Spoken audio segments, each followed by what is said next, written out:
Assalamualaikum warahmatullahi wabarakatuh. Waladhi arsala rasulahu bil huda wa dinil haq liyuzhirahu ala dini kulli wa kafah billahi syahidan. Asyhadu an la ilaha illallah wa asyhadu anna Muhammadan abduhu wa rasuluhu la nabiyya ba'da. Allahumma sholli ala Muhammad wa ala ali Muhammad. Sallallahu ta'ala fil kitabil karim. A'udzubillahi minasyaitonir rajim. Bismillahirrahmanirrahim.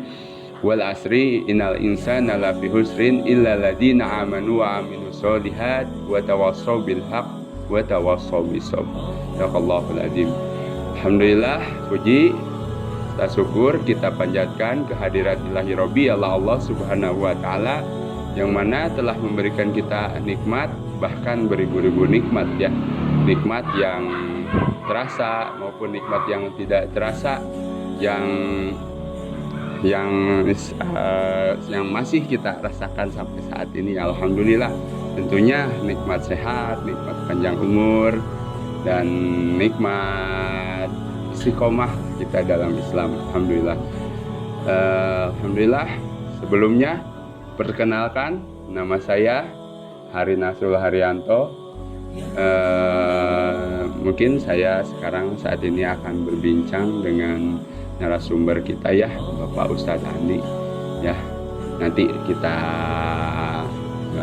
sebelumnya selawat serta salam telah tercurah dan terlimpahkan ke manusia terbaik, uswah terbaik kita ialah Habibana wa Nabiyana Muhammad sallallahu alaihi wasallam, yang mana karena ialah akhirnya kita dikeluarkan dari gelapnya jahiliyah menuju cahaya Allah.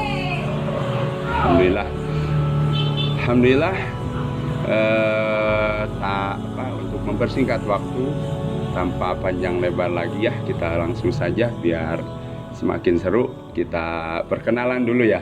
Mungkin Ana udah kenal, mungkin antum semua belum kenal nih. Kita kenalan dulu, oke. Assalamualaikum Ustadz. Ustadz, ya, alhamdulillah, terima kasih udah mau datang ke sini bersama saya di sini. Untuk apa sih seperti ini ya? Minimal kita sharing-sharing ilmu lah ya Ustadz ya. Biar istilahnya ya mungkin kan setidaknya sekecil apapun ilmu Ustadz yang disampaikan kepada saya pribadi, kepada kita semua, mungkin ya di seluruh Indonesia, mungkin ya bisa bermanfaat buat kita semua ya Ustadz. Oke, Ustadz silakan Ustadz perkenalkan Ustadz dulu, dari mana ya, silakan. Oke, terima kasih Pak Hari. Bismillahirrahmanirrahim. Assalamualaikum warahmatullahi wabarakatuh. Waalaikumsalam warahmatullahi wabarakatuh. Alhamdulillahilladzi arsala rasulahu bil huda wa dinil haq liyuzhirahu ala dini kulli wa kafa billahi syahida. Asyhadu an la ilaha illallah wahdahu la syarikalah wa asyhadu anna Muhammadan abduhu wa rasuluhu la nabiyya ba'dah. Allahumma shalli ala sayyidina Muhammad wa ala ali sayyidina Muhammad. Qala Allah Ta'ala fi kitabihil karim, a'udzubillahi minasyaitonir rajim. Ya ayyuhalladzina amanu ittaqullaha haqqa tuqatih wa la tamutunna illa wa antum muslimun. Shadaqallahul azim. Alhamdulillah, puja-puji syukur marilah kita sama-sama panjatkan kepada Allah Subhanahu wa taala yang senantiasa memberikan nikmat kepada kita, yang masih senantiasa melimpahkan rahmat dan karunia-Nya kepada kita semua. Yang terbesar yaitu kenikmatan iman dan Islam yang merefleksi ke dalam ringannya langkah kaki untuk kita dapat senantiasa mudah untuk berangkat ke majelis ilmu, menunaikan salah satu kewajiban kita sebagai seorang muslim, yaitu thalabul ilmi. Dan ada pula nikmat yang paling besar, yaitu nikmat masih dibangunkannya kita tadi pagi, masih diterbitkannya matahari pada tempatnya, yang dimana itu menandakan masih dibukanya pintu tobat untuk kita semua. Kita yang masih diberikan waktu oleh Allah Subhanahu wa taala untuk bertobat, tentu baiknya kita senantiasa beristighfar kepada Allah, mengingat semua kesalahan-kesalahan kita, dan senantiasa melangkahkan kaki untuk menjalankan apa yang Allah perintahkan.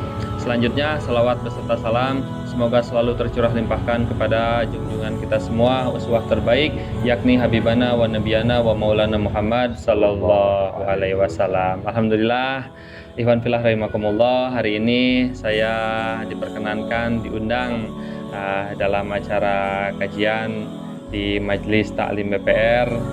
Terima kasih Pak Hari sudah mengundang saya. Semoga hari ini Allah melimpahkan karunia-Nya dan merizkikan kepada kita. Rizki apa? Tentunya rizki berupa ilmu dan pemahaman. Seperti apa yang biasa Nabi Muhammad SAW minta kepada Allah perihal rizki, tidak berupa selalu materi Pak Hari ya. Bahkan yang diminta oleh Nabi besar Muhammad SAW adalah Rabbi zidni ilman warzuqni fahman, meminta dirizkikan oleh Allah berupa ilmu dan pemahaman. Ya, gimana Pak Ari kabarnya? Alhamdulillah sehat Ustaz. Alhamdulillah, baik. Allah senantiasa memberikan kesehatan kepada saya. Ya, alhamdulillah Ustaz, terima kasih. Jadi gini Ustaz, ya, perihal masuk ke materi nih Ustaz. Sekarang ini kan zaman sekarang ini ya, seperti kita tahu bahwa kita ini hidup pada masa akhir zaman, begitu kan Ustaz ya. Siapa nih Nabi kita kan Nabi Muhammad SAW itu Nabi akhir zaman. Nah, pada zaman sekarang ini gitu, ini tuh lagi boomingnya orang-orang pada hijrah gitu. Subhanallah, sebenarnya alhamdulillah gitu ya. Banyak pemuda-pemuda hijrah gitu. Banyak nih. Ya alhamdulillah lah dengan adanya seperti itu ya, mudah-mudahan Allah senantiasa turunkan rahmatnya, karunia-Nya kepada kita semua, khususnya muslimin dan muslimat khususnya kita di Indonesia mungkin ya, amin. Nah Ustaz gini, ketika kan berbicara hijrah, pasti tentunya tidak akan mulai hijrah kalau tidak ada tobat, begitu kan Ustaz ya. Nah, ketika tobat itu, apakah proses tobat itu tidak semata-mata ada tobat, yaitu ada yang namanya sebelum tobat itu apa? Hidayah. Jadi sebenarnya yang mau saya tanyakan itu tentang perihal hidayah. Bagaimana sih proses hidayah itu ya? Proses hidayah apakah bisa melalui seseorang atau bisa melalui kejadian-kejadian? Terus apakah namanya itu bisa disamakan gitu proses ya hidayah kepada manusia itu apa gitu? Hidayah yang entah itu langsung atau tiap kejadian yang pada si manusia itu ngeh sendiri gitu, atau gimana, atau berpikir sendiri atau gimana? Ya mungkin itu Ustaz, mungkin bisa dijelaskan Ustaz bagaimana itu ya. Oke. Siapa? Menarik sekali nih, luar biasa sekali nih. Saya sampai harus konsentrasi penuh ini untuk menelaah pertanyaan Pak Hari ya, luar biasa. Jadi kalau bisa saya simpulkan, pertanyaannya itu mengenai hidayah berarti gitu kan ya. Bagaimana hidayah itu bisa menyentuh seseorang. Nah, oke. Hidayah itu kan berupa petunjuk ya Pak Hari ya. Nah, jadi di dalam kehidupan sehari-hari, ketika manusia itu melaksanakan kehidupan, dia kadangkala sering tergoda Pak Hari, sering tergoda oleh kemaksiatan, sering tergoda oleh hal-hal yang negatif, ya kan? Nah, tetapi di satu titik Allah akan senantiasa memberikan petunjuk kepada manusia, apalagi kalau misalnya kepada orang mukmin, ya. Karena kenapa? Karena sebenarnya ya, kita sebagai seorang mukmin, sadar atau tidak sadar, di dalam satu hari senantiasa meminta hidayah kepada Allah. Bahkan minimal nih seorang mukmin itu meminta hidayah kepada Allah satu hari itu 17 kali. Dalam apa? Dalam sholat. Ya, betul. Jadi ketika kita sholat, kan secara tidak sadar kita itu membaca surat Al-Fatihah, ya. Kalau kita misalnya membaca surat Al-Fatihah terus kita baca konteks surat Al-Fatihah, ya. Itu adalah doa kepada Allah, memohon kepada Allah untuk apa? Untuk diberikan hidayah. Ya, kita artikan ya surat Al-Fatihah. Bismillahirrahmanirrahim, dengan menyebut nama Allah yang Maha Pengasih lagi Maha Penyayang.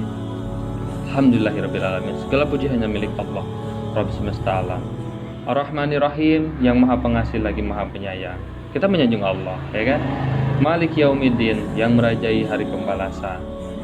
Kemudian selanjutnya, Iyyaka na'budu wa iyyaka nasta'in. Kita angkat kepada Allah, bahwa hanya kepada Allah lah kita beribadah dan hanya kepada Allah lah kita memohon pertolongan. Kemudian selanjutnya, Ihdinas siratal mustaqim. Ya Allah, kita meminta kepada Allah, tunjukkanlah saya ke jalan yang lurus. Kan itu kita minta ditunjukkan oleh Allah. Nah, petunjuk dari Allah itu berupa hidayah. Seperti itu, ya. Walaupun dalam konteksnya nanti hidayah itu dibagi menjadi dua. Ada hidayah intuitif, ada juga hidayah non intuitif. Apa itu hidayah intuitif? Yaitu hidayah yang bisa kita pelajari, bisa kita kaji. Contohnya ketika kita bertaklim seperti ini ya. Nah, itu kita ini sebenarnya sedang mencari hidayah. Ya, karena Allah menurunkan hidayah kepada manusia, ya, yang dimana manusia itu bisa mencari sendiri dan bisa mempelajari sendiri. Ya kan? Kan kita tadi meminta kepada Allah, ya, meminta petunjuk kepada Allah untuk ditunjukkan ke jalan yang lurus. Ya.